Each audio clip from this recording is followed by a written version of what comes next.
Consider the following test steps. Which of the following function signatures is the best for keyword implementing test step number?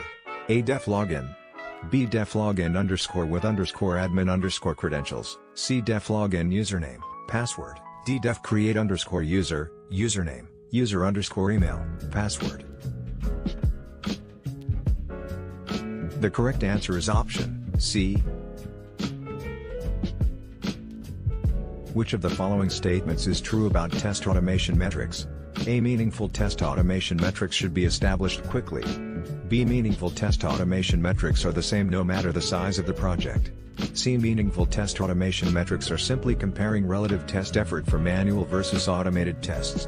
D. Meaningful test automation metrics are part of demonstrating business value.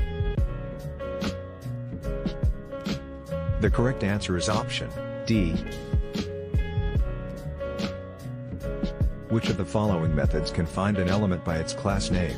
Select two options: A. Find _element by _CSS selector. B. Find element by id. C. Find element by path. D. Find element by tag name. E. Find element by partial link text.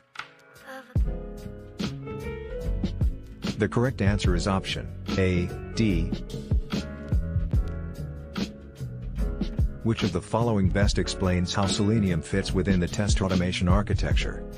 The correct methods for finding an element by its class name are: option A. Find element by selector and option D. Find element by tag name.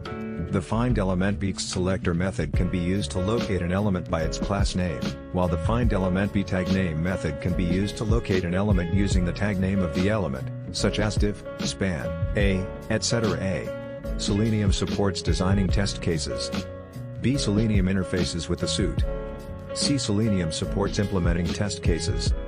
D. Selenium is a tool, not part of the test automation architecture. The correct answer is option B.